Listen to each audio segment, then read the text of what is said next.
Now, the decision by a local council in Adelaide to start using smart tech infrastructure has taken a bizarre turn. The City of Salisbury has been forced to reassure residents that wild conspiracy theories doing the rounds just are not true. The council promising them it's not building killer 5G towers, nor is it working with Elon Musk to fit ratepayers with mind-controlling microchips. To help dispel some of the myths, we're joined now by City of Salisbury Mayor Gillian Aldridge. Mayor, take us back to the beginning. How did this all start? Oh, look, the first I heard about it was in Onkaparinga. It was really disturbing. A lot of new councillors and a new mayor who weren't obviously prepared for the kind of disruption that happened there. Very disturbing, certainly prepared us for what we believe was probably going to happen to us. What are some of the biggest myths you've had to bust? Many myths, certainly about having a chip.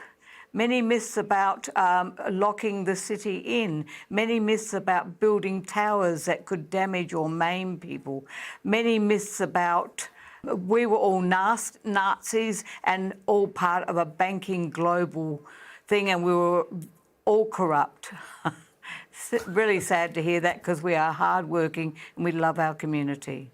So, Mayor, did something happen in your community which set these ideas alight? We had an election and we got a couple of new people on council and I think they have great beliefs in this. So what, there's councillors on town council that are pushing this stuff? Yes, I believe so.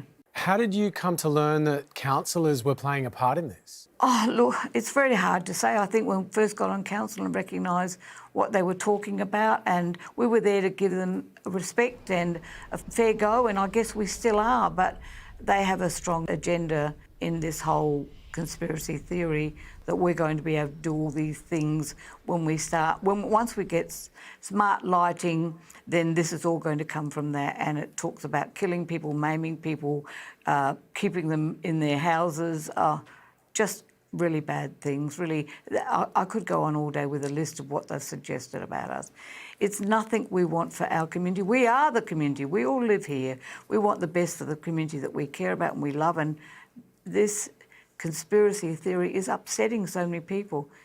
Each one of us councillors have received a notice from some of our community that are scared, they're frightened they'll be locked in, they're frightened they'll be checked how many times they go to the toilet, they're frightened they won't be able to go to the shops or visit another part of the city or the state. They're frightened and I'm really disturbed that this information has got out.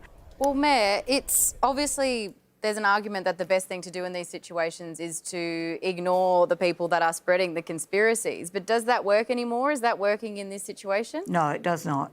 It does not. What we need to do is get the truth out to our community. We need to let them know that this is not true. This is not going to change their lives. The only way we're changing their lives with smart cities is to improve it, make it better, make it easier to manage and give the people back what their need. Find out what the needs are because of smart cities and be able to help our community a lot more. Mayor, thank you very much for your time tonight. My pleasure. Thank you for having me on. It's so interesting, right? Because there's so many times where we might go to deal with a story or cover a story that's bubbled up on social media, but the decision is, OK, you don't give more air time to things that are clearly conspiracy theories, but they're obviously growing so much steam and momentum that councils or governments may find themselves in a situation, I guess we saw it all during COVID. Actually, the only way to counter it is to put the actual information out and make it available. You know, the toll that takes. The mayor there, you know, in her own words, she's been knocked about, her colleagues and stuff, because it is exhausting, always just constantly putting forward the truth and facts, which seem very obvious, but then obviously not anymore.